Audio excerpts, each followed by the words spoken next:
기도합니다. 하나님 아버지, 이 시간에 하나님의 말씀을 듣기를 원합니다. 우리 심령이 갈급해 싸우니 하나님, 사슴이 시냇물을 찾기에 갈급한 마음으로 하나님을 만나기를 사모하며 하나님의 은혜를 구하오니 이 시간에 우리 마음 가운데 그 놀라운 생수의 말씀을, 생수의 은혜를 더하여 주시옵소서. 말씀을 듣는데 방해하는 모든 것들을 예수 그리스도의 이름으로 떠나가게 하여 주시옵소서. 예수님의 이름으로 기도합니다. 아멘. 여러분 혹시 상위 1%의 자부심이라는 말을 들어보신 적 있으십니까? 요즘 우리 사회를 보면 참 씁쓸할 때가 많습니다. 어느 아파트 단지에서는 아이들이 타는 그 노는 놀이터에 담장을 치고 특정 브랜드 아파트에 살지 않으면은 같이 놀지도 말라고 가르친다고 합니다. 심지어 배달 기사님은 엘리베이터도 못하게 막는 곳도 있다고 하죠. 왜들 그럴까요? 왜 그럴까요? 나는 너와 급이 다르다라는 걸 보여주고 싶어서는 아닐까요? 남보다 조금 더 가졌고 조금 더 높은 곳에 산다는 그 한 끗 차이의 우월감을 꼭 확인받아야 직성이 풀리는 사람들이 있습니다. 어느 아주 부유한 사모님이 비행기 1등석에 탔습니다. 근데 자기 옆에 평범한 한 남성이 앉은 것을 보고 승무원을 불러서 화를 냈습니다. 아니, 어떻게 나 같은 사람이랑 저런 수준 낮은 사람을 같이 앉힐 수 있어? 당장 자리 바꿔줘! 그때 사무장이 와서 정중하게 사과하며 말했답니다. 손님, 정말 죄송합니다. 저희 1등석에 이렇게 품격 없는 분을 모실 수는 없죠. 그래서 옆에 계신 품격 있는 신사분을 더 좋은 전용기로 옮겨드리겠습니다. 자기가 대단한 줄 알고 남을 깎아내렸는데 정작 본인의 그 격이 떨어지는 사람, 바로 그 아줌마였습니다. 여러분, 사실 우리는 이 사람을 욕할 수 있어요. 그런데 우리 안에도 이런 마음이 불쑥불쑥 나올 때가 있지 않습니까? 내가 저 사람보다는 성경 지식이 많지. 내가 저 집사보다는 기도를 많이 하지. 내가 저 사람보다는 사회적 지위가 높지. 이런 모습은 단도직입적으로 말하면 영적인 병에 걸린 것입니다. 오늘 우리가 살펴볼 고린도 교회 성도들도 바로 이러한 병에 걸려 있습니다. 여러분이 의사라면 이러한 사람들에게 어떤 진단을 내릴 수 있을지 오늘 말씀을 들으면서 한번 생각해 보시기 바랍니다. 고린도 교회는 사도 바울이 설립했어요. 그런데 바울이 어떻게 세웠는지를 들여다보면 정말 눈물 없이는 들을 수 없는 개척 순환기가 담겨 있습니다.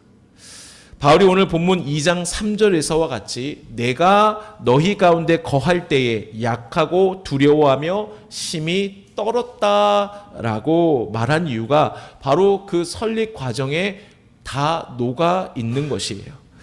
바울이 처음 고린도에 발을 들였을 때 사실 그의 상태는 영 말이 아니었어요. 바로 직전 사역지였던 아테네라고 하지 오늘날, 그들의 지식인들과 철학적인 토론을 벌였습니다. 그러나 별다른 성과 없이 외롭게 그만 고린도로 넘어온 상태였어요. 바울은 돈도 없습니다. 몸도 지치고요. 마음은 위축될 대로 위축된 번아웃 직전의 상태였다고 보시면 됩니다. 그리고 고린도가 물가가 얼마나 비싼지요. 그래서 바울은 거기서 생계를 잇기 위해 낮에는 거친 가죽을 만지며 천막을 제작했습니다. 모든 손은 다 부르터 있어요. 그리고 온몸엔 가죽 냄새가 배었겠죠. 밤에는 좀 쉬어야 되는데 쉬지 못했어요. 밤에는 또 유대인 회당에 가서 복음을 전했습니다. 그러나 돌아오는 건 차가운 비웃음과 거센 반대뿐이었습니다. 세상의 지혜가 넘쳤던 그 고린도에서 바울이 전하는 십자가 이야기는 그저, 죄송합니다 이런 표현 써서, 미친 소리 취급을 받기 일쑤였습니다. 이렇게 밤마다 두려움에 떨던 바울에게 고린도 교회 사역을 기록한 사도행전 18장에 보면은 하나님이 찾아가 주셔서 위로해 주는 장면이 나와요. 말씀하십니다. 두려워하지 말며 침묵하지 말고 말하라. 내가 너와 함께 있음에 어떤 사람도 너를 대적하여 해롭게 할 자가 없을 것이다. 이 약속 하나를 붙들고 사도 바울은 그 힘든 가운데서도 1년 6개월 동안 고린도에서 사역했습니다. 그렇게 해서 세워진 사람들이 바로 고린도 교회 성도들의 영적인 조상들이 되었던 거예요. 그러니 바울 입장에서 고린도 교회는 절대로 잊지 못할 그의 온 정성과 사랑과 힘을 다해 세운 교회, 바로 고린도 교회였죠. 그런데 이렇게 온 정성으로 세운 교회가 위기에 봉착합니다. 도대체 교회 안에는 어떤 문제가 있었을까요? 먼저는 여러분, 우리는 그 교회의 사정을 알기 위해서는 고린도라는 지역이 어떤 지역이 있는지를 좀 역사적으로, 지리적으로 이해해야 합니다. 사진을 한번 볼까요? 여러분 보시기에 왼쪽에 있는 사진은, 지도는 당시 신약시대 지도예요. 두 개의 동그라미가 있죠. 왼쪽에 있는 것은 고린도 지역을 표시하고요. 오른쪽에는 예루살렘, 이스라엘 지역을 얘기해요. 참 먼 거리였죠. 그죠? 그리고 오른쪽에는 그 고린도 지역을 확대한 지도입니다. 고린도가 양옆에 마치 우리나라 한반도처럼 양옆에 바다가 다 끼어 있는 그런 지역이 고린도 지역이었습니다. 기원전 146년에 로마에 저항하려다가 철저히 파괴돼서 약 100년간 아무것도 없는 폐허가 된 지역이 저 고린도 지역이었어요. 근데 기원전 44년경 당시 로마의 율리우스 황제가 이곳을 로마의 식민지로 삼고 도시를 만들라고 명령을 내립니다. 이러한 시작으로 이 고린도는 세 가지 특징을 가진 도시였어요. 가장 먼저는 읽어볼까요? 시작.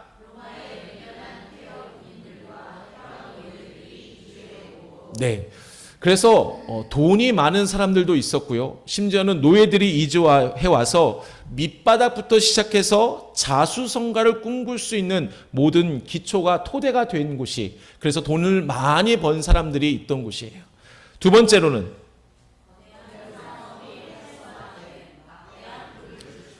아까 지도에서 본 것처럼 두 개의 해협, 즉 동쪽과 서쪽을 잇는 해협이 있어요. 그래서 많은 배들이 들어와서 그곳에 많은 경제적 부가 있었던 장소였어요. 상업이 엄청나게 발달했죠.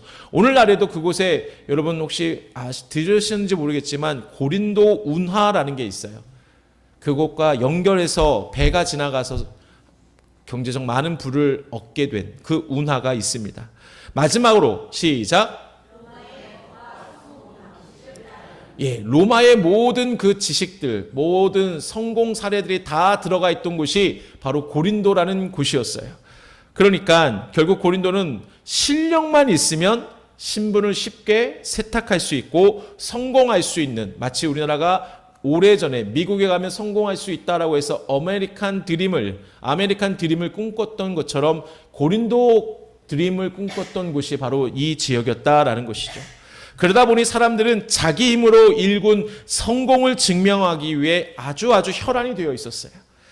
그리고 남보다 조금 더 가진 것, 더 아는 것을 마치 계급장으로 여겨서 다른 사람보다 우월감을 갖는 것, 확인받고 싶어하는 것, 이런 사람들이 모인 도시가 고린도라는 도시였어요. 그런데요, 이러한 신흥도시의 특성이 고린도 교회의 문제와 직결되어 있다는 겁니다. 다시 말해서 도시의 그 문제점, 우리가 앞에서 잠깐 설명해 드렸던 그런 문제점들이 교회로 고스란히 다 들어왔다는 거예요. 대표적인 문제점은 세 가지가 있는데 또 한번 볼까요? 가장 먼저 교회 안에 뭐가 있었습니까? 여러분 이건 잘 아시죠? 고린도 교회 하면 당파 싸움이 너무나 심했어요. 고린도 사람들은 유력한 사람 뒤에 줄 서 있는 것을 너무나 좋아했어요. 나 누구랑 친해? 내 뒤에 누가 있어? 오늘날과 똑같지 않습니까? 이게 그들의 힘이었기 때문입니다. 이게 교회에 들어오니까 어떻게 됐습니까? 성도들끼리 편을 나누기 시작했어요. 나는 개척 멤버 바울 목사님 파야. 아니야, 설교는 아볼로 목사님이지. 어디 바울 목사님과 어떻게 비교할 수 있어? 야, 그래도 예수님의 수제자인 베드로가 짱이지 라고 파가 생기기 시작했어요. 그래서 여러분, 오늘 본문의 제목이 입당하세요예요. 얼마나 제가 고민해서 이름 제목을 지었는지 아시겠죠? 다들 사람들이 자기 뒤에 줄을 세우기 위해 많은 사람들을 계속 꼬셔서 자기 파로 계속 들어오려고 하는 그 모습을 상상하면서 지은 제목이 입당하세요예요. 그게 고린도 교회의 문제였다는 거죠. 여러분, 이게 지도자를 존경해서 그런 겁니까? 아닙니다. 나는 이런 대단한 분을 따르는 수준 높은 사람이야 라고 자기 잘난 맛을 뽐내고 싶었던 거죠. 즉 교회 안에는 줄 세우기를 하고 있었던 겁니다. 그 다음에 교회의 문제가 뭐냐? 나부터 먹고 보자입니다. 이게 정말 가슴 아픈 얘기인데요. 당시에는 교회에서 다 같이 밥을 먹는, 오늘날 우리가 예배드리고 중식하는 그런 모습과 있죠. 비슷해요. 그런데 부자 성도들은 일찍 퇴근해서 자기들끼리만 맛있는 음식과 그리고 비싼 포도주를 배불리 먹었어요. 반면에 하루 종일 고생하다가 늦게 도착한 가난한 노예 성도들도 있었죠. 그들이 먹으려고 왔는데 먹을 것이 있습니까? 없습니까? 없어요. 쫄쫄 굶어야 했습니다. 한 식구라고 다 같이 모였는데 돈이 있는 사람과 돈이 없는 사람이 나뉘어서 따로따로 서로 놀고 있었던 거죠. 교회 안에서까지 가난한 사람들은 서러움을 느꼈던 것입니다. 당시 고린도 지역의 문제점이 고스란히 교회 안으로 영향을 준 모습이죠. 마지막 세 번째 고린도 교회는 어떤 문제가 있었습니까? 이것도 여러분 많이 아실 거예요. 은사 문제예요. 방언도 하고 예언도 하고 난리였습니다. 그런데 이걸 하나님 영광을 위해 쓰는 게 아니라 자기 계급장으로 썼다라는 거예요. 야, 너 방언도 못하냐? 난 이렇게 신령해. 넌 아직 멀었어. 좀 더 가서 기도해. 이 말씀을 준비하면서 항상 저는 방언 그리고 고린도 교회를 묵상할 때는 제 어렸을 때 어리숙한 모습이 자꾸만 떠올라요. 저는 초등학교 5학년 때 예수님을 만났습니다. 주님이 은혜로 찾아와 주셨죠. 그리고 방언의 은사를 받았습니다. 당시 주일학교 담당 전사님이 방언의 은사는 사라질 수 있으니 매일 가서 기도하라고 말씀하셔서 저희는 친구들과 함께 방언의 은사를 받은 친구들과 함께 매일 가서 최소 30분씩 기도했어요. 근데 어느 날 하루는 친한 동생이, 1살 어린 동생이 자기도 기도하고 싶다고 따라온대요. 근데 제가 뭐라 한지 아십니까? 야, 우리 방언으로 기도할 건데 너 괜찮겠어? 라고 말했어요. 무슨 뜻이에요? 야, 너 방언 은사 못 받았잖아. 왜 우리와 함께 하려는 거야? 이런 못된 생각이 있었던 거죠. 저는 그래서 이 방언 그리고 고린도 교회 생각 아까 말씀드린 대로 그때의 일이 자꾸 떠오르곤 해요. 여러분, 고린도 교회가 지금 이런 상황이라는 거예요. 신령한 체험을 많이 한 게 남을 깎아내리는 도구가 되어버린 겁니다. 하나님의 선물인 은사가 도리어 남을 괴롭히게 만드는 무기가 된 셈이죠. 다시 한번 질문합니다. 여러분이 의사라면 현재 고린도 교회의 병을 한 단어로 어떻게 진단을 내릴 수 있겠습니까? 저는 이 고린도 교회의 문제점을 계속 보면서 제 나름대로 그 진단을 해보았습니다. 바로 한 단어로 정리하면 바로 이것이에요. 그들 안에는 교만이 있었습니다. 다시 말해서 고린도 교회가 겪는 문제들, 누구 편이냐? 자기 은사가 더 신령하다. 심지어 예배 후에 밥 먹는 자리까지 끼리끼리 모여서 남을 소외시켰던 그 모습들, 그 복잡한 문제들을 딱 한 단어로 줄여보면 어떤 진단명이 나오냐? 교만이에요. 교만. 일반적으로 교만하면 어떤 의미를 여러분 생각하고 계십니까? 잘난 척하는 것, 뽐내고 건방지다라는 그런 사전적 의미가 담겨 있어요. 하지만 성경에서 말하는 그 교만은 우리가 흔히 생각하는 잘난 체하거나 잘난 척하는 것보다 훨씬 더 깊고 위험합니다. 오늘 본문이 고린도서 2장의 흐름을 따라서 이 교만이라는 그 진짜 정체가 뭔지 세 가지를 아주 자세히 살펴보기를 원합니다. 가장 먼저 교만을 뭐라고 합니까? 하나님을 밀어내는 데 실력을 얘기해요. 본문 1절과 4절을 보면 바울이 반복해서 강조하는 말이 있습니다. 말과 지혜, 설득력 있는 지혜의 말. 당시 고린도 사람들이 목숨 걸었던 것이 바로 이것이에요. 내 논리로 상대를 딱 눌러버리고 내 지식으로 내가 얼마나 대단한지 증명하는 것, 이것이 그들만의 즐거움이었어요. 여러분, 성경이 말하는 교만이 바로 이런 거예요. 내 인생에 하나님의 능력이 들어오실 틈을 아예 주지 않는 것이 교만입니다. 내가 이만큼 공부했으니까, 내 짬밥이 이 정도 되니까, 내 말주변이 충분히 설득할 수 있으니까, 내가 돈이 있으니까 라고 믿는 그 순간 하나님은 우리 마음에서 찬밥 신세가 되어버립니다. 바울은 이걸 정말로 무서워했어요. 그래서 그런 얘기합니다. 내 지혜가 너무 번쩍거려서 하나님의 능력을 가려버리면 어떡하나라고 매일 매순간 고민하고 걱정했던 사람이에요. 내 실력을 믿는 그 마음이 바로 성경적인 교만의 시작이라는 겁니다. 두 번째, 성경이 말하는 교만은 뭐라고 합니까? 시작. 네. 기독교 변증가로 유명한 C.S. 루이스 목사님이 있습니다. 그분이 쓴 순전한 기독교라는 그 책에서 교만을 이분은 영적인 암과 같다라고 소개하고 있어요. 그래서 중요한 이야기를 또 덧붙여 얘기합니다. 같이 읽어볼까요? 시작. 네, 이게 무슨 뜻일까요? 교만한 사람은 단순히 돈 많은 것으로 만족하지 않는다는 거예요. 남보다 더 많아야 행복해진다는 거죠. 단순히 똑똑한 게 아니라 옆에 있는 사람보다 더 똑똑해서 그 사람을 내 발 아래에 둬야 이제 좀 내가 살맛나네 라고 느낀다는 거죠. 고린도 교인들이 나는 바울파야, 나는 아볼로파야 하면서 싸웠던 이유가 뭡니까? 지도자를 정말 사랑해서 그렇습니까? 아니죠. 내가 너보다 더 대단한 분의 제자야, 내 은사가 너의 것보다 훨씬 더 신령해, 이렇게 끊임없이 남이랑 비교해서 우월감을 느끼고 싶어 했던 그 마음, 바로 이 C.S. 루이스 목사님은 이게 우리 영혼을 다 갉아먹는 교만이다, 암세포와 같다라고 말하는 겁니다.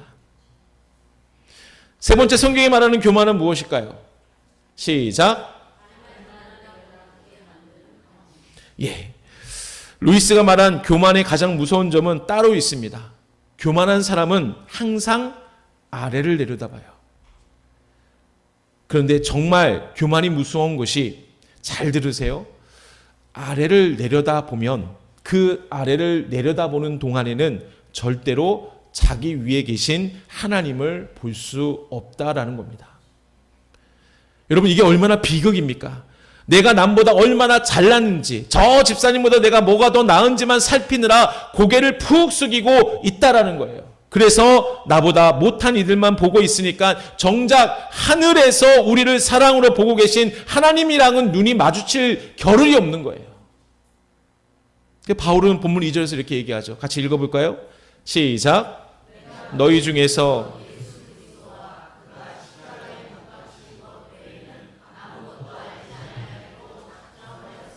아멘. 바울이 나는 예수님과 십자가 말고는 아무것도 모르는 사람처럼 살기로 작정했다라고 얘기해요. 교만하지 않기 위해서. 근데 여러분, 여기서 중요하게 볼 단어가 작정하다네요. 작정하다. 헬라어로 뭐라고 합니까? 크리노라는 단어를 써요. 뜻은 판결을 내리다, 결정하다라는 거예요. 그래, 판결을 빵빵빵 내리고 그래, 내가 결정하면 되지, 여기서 끝나는 게 아니에요. 여러분, 비유로 얘기하면은 이 단어는 마치 컴퓨터에서 중요한 파일 하나만 남기고 나머지는 몽땅 삭제 버튼을 누른다라는 뜻이에요. 그러면 바울은 왜 이렇게까지 작정하고 있냐는 거죠. 고린도 사람들은 계속해서 플러스의 지혜를 구했습니다. 지식에 지식을 더하기를 원했어요. 논리에 논리를 더하기를 원했어요. 근데 바울은 거꾸로 뭐라고 얘기해요? 마이너스를 가지고 복음을 들고 나오는 거예요. 예수님과 십자가 말고는 내 머릿속에서 다 삭제 버튼을 누르겠다라고 결단하는 장면이에요. 왜 그렇게 합니까? 십자가라는 본질이 화려한 포장지, 즉 세상의 지혜에 가려지는 것을 죽기보다 바울은 싫어했기 때문이에요. 그렇습니다. 여러분, 고개를 들어서 하나님을 보려면 일단 내 발밑에 쌓여둔 그 교만, 나의 자랑들, 그 자랑의 사다리에서 우리는 반드시 내려와야 합니다. 예수님 외에 모두 다 삭제시켜버려야 해요. 내 지혜와 내 자랑을 십자가 앞에 다 내려놓고 바닥으로 내려가야 비로소 하나님이 보이게 되는 거예요. 일본의 거장 엔도 슈샤쿠 작가가 쓴 침묵이라는 책, 제가 종종 예화로 드는데요. 이 책에서 고통받는 신자들을 보며 고뇌하는 로드리게스 신부가 나옵니다. 그는 처음에 아주 당당했어요. 그리고 유능한 사제의 모습으로 일본에 들어갑니다. 하지만 박해 속에서 자신의 지식도 신념도 자존심도 다 무너지는 경험을 하게 됩니다. 심지어 마지막 순간 그는 주님의 얼굴이 새겨진 그 성화를 밟아야 하는 처절한 실패의 자리까지 가게 됩니다. 그때 그는 깨달아요. 내가 멋진 사제로서 빛날 때는 보이지 않던 주님이 내가 가장 초라해지고 무능해진 그 바닥의 자리에서 비로소 나와 함께 아파하고 계시는 예수님을 내가 보게 되는구나 라고 깨닫는 거예요. 바울이 고린도에서 경험한 것이 바로 이것이에요. 같이 읽어볼까요? 시작. 그건 내 영광이지 하나님의 영광이 아니다. 내가 약하고 두려워 떨 때, 그래서 오직 주님만 붙잡을 때, 그때 비로소 진짜 하나님의 능력이 나타난다. 아멘. 그래서 여러분 사도 바울이 이렇게 계속해서 말하죠. 본문 4절도 같이 또 읽어볼까요? 시작. 내 말과 내 전도함이 설득력 있는 지혜의 말로 하지 아니하고 다만 성령의 나타나심과 능력으로 하여. 아멘. 그는 깨달았어요. 인간의 지혜는 아무것도 아니다. 지혜를 드러날 때마다 나는 하나님을 의지하지 않게 된다는 것을 알기 때문에 그는 항상 얘기한 게 뭐예요? 성령의 나타나심과 능력을 얘기하는 거예요. 내가 복음을 전하는 것은 내 지혜로 하는 게 아니야. 성령의 나타나심과 그 능력으로 지금 전하는 것이다 라고 고백해요. 나타난다는 것은 무슨 뜻인 줄 아십니까? 판사 앞에서 이것이 증거입니다라고 증거를 제시한다는 뜻이에요. 복음의 그 은혜, 예수 십자가가 진짜라는 것을 그 어떤 세상의 방식으로 말해도 소용이 없는 거예요. 오히려 복음을 가리기 때문에 그저 성령의 나타남, 즉 너희가 예수님을 믿는 그 모습이 증거가 되도록 오직 그것만이 복음을 전하는 것이다. 절대로 너의 말, 언변, 능력 그런 것으로 자랑하지 마라. 오직 십자가만, 겸손하게 십자가만 의지하고 십자가로 변화된 너의 모습을 증거하라 라고 사도 바울이 얘기하는 것이죠. 여러분, 이제 말씀을 우리의 삶으로 옮기기를 원합니다. 우리가 지금까지 고린도 교회의 문제, 즉 교만이라는 병과 바울의 권면을 살펴봤는데 우리의 월요일부터 토요일까지의 삶은 어떻습니까? 교만의 그 모습이 있진 않습니까? 저는 고린도 교회 문제의 핵심, 즉 교만을 버리기 위해서 다음과 같은 바울의 권면을 근거하여 우리가 함께 세 가지를 결단하기를 원합니다. 세 가지 다 하시면 제일 좋아요. 하지만 이 세 가지 중에 내 마음속에 뭔가 찔림이 주는 그것이 있다면 그거 하나만으로 붙잡고 한번 실천해 보세요. 왜요? 말씀을 실천할 때 말씀의 역사가 일어납니다. 가장 먼저 우리의 결단, 시작!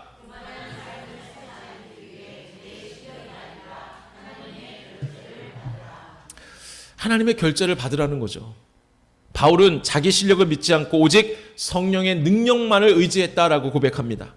우리가 일상에서 교만을 버리는 가장 쉬운 방법은 모든 일에 먼저 하나님께 묻는 삶이라는 거예요.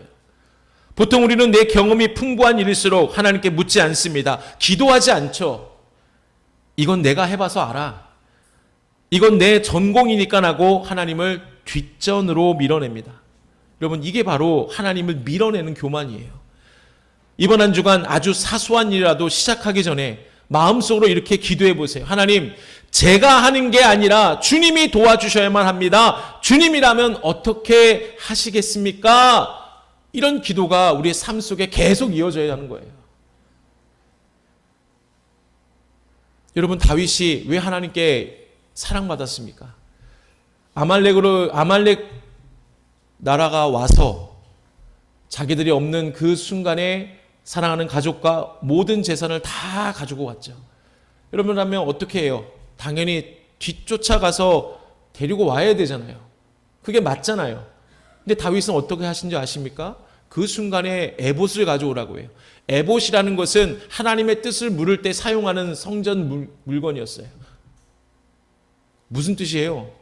마땅한 그 상황 가운데서도 하나님 앞에 기도하는 모습.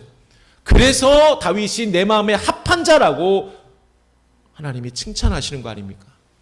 다윗의 모습이 어떤 모습이었어요? 겸손한 모습이라는 거예요. 결론을 말하면 하나님은 겸손한 자를 사랑하신다는 거죠. 여러분, 우리가 한 주간 살아갈 때에 이 말씀을 기억했으면 좋겠어요. 잠언 3장 5절 6절 시작. 너는 마음을 다하여 여호와를 신뢰하고 내 명철을 의지하지 말라. 너는 범사에 그를 인정하라. 그리하면 내 길을 지도하시리라. 아멘. 내 인생의 결재권자를 나에게서 하나님으로 바꾸는 것, 그것이 교만이 아니라 하나님의 능력으로 살아가는 첫걸음임을 믿으시기를 바랍니다. 두 번째 결단은 바로 이것이에요. 시작. 예, 우리는 하루에 수십 번씩 남과 나를 비교하지 않습니까? SNS를 보고 남의 집, 남의 자식과 나를 비교하고 교회 안에서도 누가 더 인정받나를 살피고 있어요. C.S. 루이스 목사님이 말했죠. 아래를 내려다보면 위에 계신 하나님을 못 본다고 말했습니다. 비교하는 마음이 불쑥 올라올 때 그 시선을 옆이나 아래가 아니라 위로 고정하라는 거예요. 저 사람보다 내가 낫지, 혹은 나는 저 사람보다 못해라는 생각이 들 때마다 하나님이 나를 위해 아들을 죽이시기까지 사랑하셨지라는 십자가를 바라보라는 거예요. 십자가 앞에 서면 잘난 사람도 없어요. 못난 사람도 없죠. 그러니까 우리는 십자가 앞으로 계속 나아가야 돼요. 남보다 나아 보려는 그런 교만이 꿈틀댈 때, 반대로 남보다 더 못해 보여서 주눅들 때 우리는 이 말씀을 묵상하기를 원합니다. 갈라디아서 6장 14절 시작. 그러나 내게는 우리 주 예수 그리스도의 십자가 외에 결코 자랑할 것이 없으니 아멘. 사람들은 권력, 명예, 돈, 그 모든 것을 가지고 자랑하지만 우리는 오직 십자가밖에 자랑할 것이 없다라고 생각하면 비교할 필요 뭐가 있어요? 아멘이십니까? 우리는 그저 은혜 없이 못 사는 똑같은 죄인일 뿐입니다. 기억하세요. 비교는 나의 의지로 멈추는 것이 아니에요. 더 큰 사랑인 십자가에 압도당할 때 사라지게 되는 거예요. 마지막 세 번째 시작. 네, 여러분 혹시 지금 돈이 없어서, 몸이 아파서, 혹은 능력이 부족해서 나는 아무것도 할 수 없다라는 낙심의 마음이 있는 분이 계십니까? 오늘 바울을 보세요. 바울은 고린도에서 약하고 두려워하며 떨었다라고 고백했죠. 그런데 놀랍게도 바로 그 떨리는 순간에 하나님이 가장 그 능력으로 그를 붙잡아 주시는 것을 발견할 수 있습니다. 여러분, 우리의 약함은 실패의 증거가 아닙니다. 하나님의 능력이 머물 빈자리임을 믿으시기를 바랍니다. 하나님, 저는 능력이 없어서 주님 도와주셔야만 합니다 라고 솔직하게 고백하며 무릎을 꿇자라는 거예요.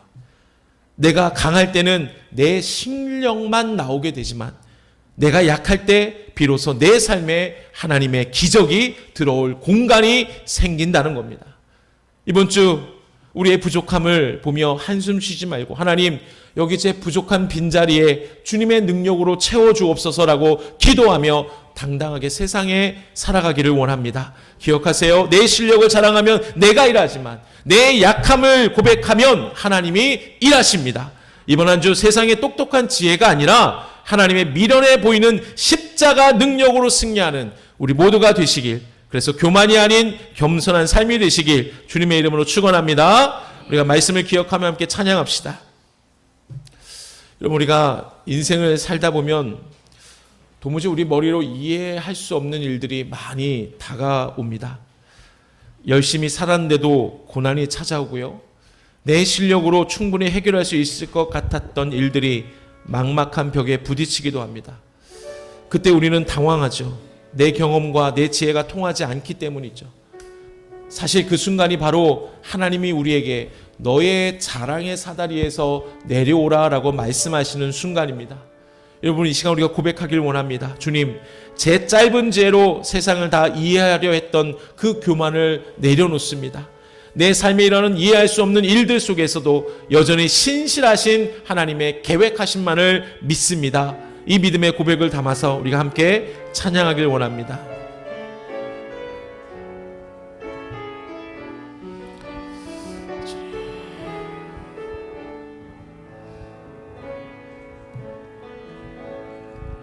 이해할 수 없는 일들이 내 삶을 채우고 끝없는 고난에 주저앉고 싶을 때 눈을 들어 주를 바라보네. 내 믿음의 고백과 내 감사의 이유가 나 가진 것 상황에 있지 않으니 내 삶에 일어나는 모든 일들 주의 손에 있음을 나 믿네. 꽃길 아닌 가시밭길 좋은 길 아닌 좁은 길 그럼에도 이 길 끝에 소망이 있습니다. 소망이 있기에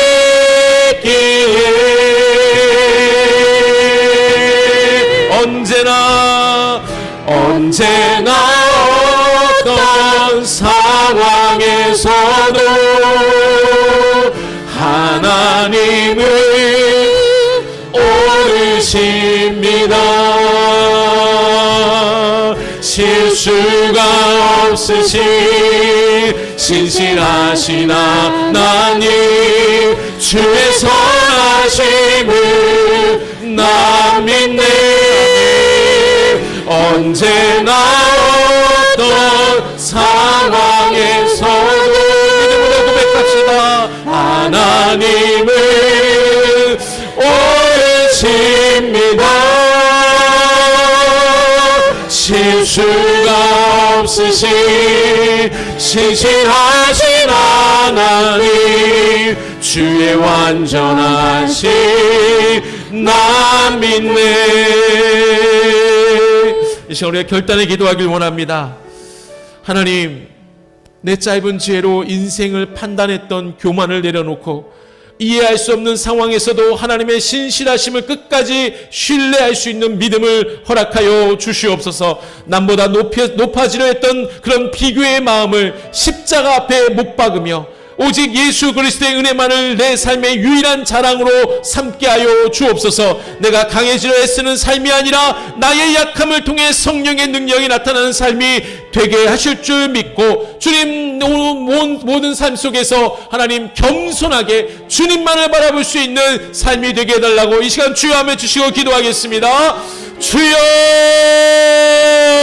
살아계신 아버지 하나님, 오늘도 귀한 말씀을 주심을 하나님 감사합니다. 하나님, 고린도 교회 안에 교만이 가득했습니다. 하나님, 그들은 단팥 싸움했습니다. 나보다 내가 먼저 먹었습니다. 또 아버지, 그들 안에 오직 잘못된 비교의식으로 살아갔습니다. 주여, 이 모든 것이 진단명이 교만임을 분명히 깨닫습니다. 하나님, 우리의 삶은 교만이 가득 차 있지 않습니까? 하나님께 결제받지 않고 내가 원하는 대로 내가 먼저, 내가 할 수 있으니까 내가 먼저 행하지 않았습니까? 하나님은 어떻게 하시겠습니까? 하나님께 묻지 않고 살았습니다. 하나님, 이제는 그런 교만을 내려놓고 철저하게 마땅한 일에도 불구하고 하나님 앞에 기도하며 하나님의 도우심을 구하고 철저히 하나님 앞에 엎드려서 그 자랑의 사다리 위에서 내려와서 이제 높으신 하나님만을 바라볼 수 있는 하나님 겸손의 신앙이 되게 하여 주시옵소서. 하나님, 비교의 마음이 싹들 때마다 하나님, 내가 오직 십자가만을 바라보기를 원합니다. 하나님, 잘난 사람도 없고 못난 사람도 없는 그 십자가 앞으로 날마다 나아가게 하여 주옵소서. 하나님, 우리가 절대로 내 자신의 위축되는 마음이 있을 때마다 하나님의 은혜를 구하며 그 빈자리가 오직 성령의 은혜로 채워질 것을 믿고 주님만을 바라보며 주님께 엎드려 기도함으로 나아갈 수 있는 겸손한 자들이 되게 하여 주옵소서. 하나님, 교만은 패망의 선봉이라고 하셨습니다. 우리의 삶 속에 고린도 교회 안에 있던 그런 교만이 꿈틀대고 있진 않습니까? 언제부턴가 다른 사람보다 위에 서려고 하는 마음이 있지 않았습니까? 혹시나 우리 마음 가운데 비교의 마음은 있지 않았습니까? 나의 약함으로 인하여서 좌절하고 낙심하고 있진 않았습니까? 하나님, 오늘 말씀을 기억하면서 철저하게 우리의 교만을 버리게 하여 주시옵소서. 우리의 잘못된 신앙을 버리게 하여 주시옵소서. 하나님께 모든 결재권을 맡기는 믿음을 허락하여 주옵소서. 마땅히 내가 할 수 있는 일임에도 불구하고 철저하게 하나님 앞에 기도함으로 하나님의 지혜를 구하고 하나님의 인도하심을 구할 수 있는 믿음을 더하여 주시옵소서. 비교의식이 생길 때마다 십자가 앞으로 나아가기를 원합니다. 잘난 사람 없고 못난 사람 없는 그 십자가 앞으로 날마다 나아가게 하여 주셔서 하나님의 그 놀라운 은혜를 경험하게 하여 주시옵소서. 내 안에 위축된 마음이 생길 때가 있습니다. 하나님, 그럴 때마다 내가 그 모든 것을 하나님 앞에 내어놓을 때 그 빈자리는 곧 하나님의 능력으로 채워지는 자리임을 믿음으로 바라보며 하나님만을 더 의지할 수 있는 겸손의 신앙이 되게 하여 주옵소서. 그래서 우리의 삶 속에 변함없는 고백, 하나님은 언제나 어떤 상황에서도 옳으십니다라고 매일매일 고백하며 살아가는 믿음의 성도들이 되게 하여 주옵소서. 지금은 예수 그리스도의 은혜와 하나님의 크신 사랑하심과 성령 하나님의 인도 교통하심이 교만을 버리고 겸손함으로 살아가기로 결단하는 우리 모든 풍성한 교회 성도들 머리 위에, 저들의 가정과 일터 위에 영원토록 함께 하실 것을 간절히 축원하옵나이다. 아멘. 믿습니다. 하나님.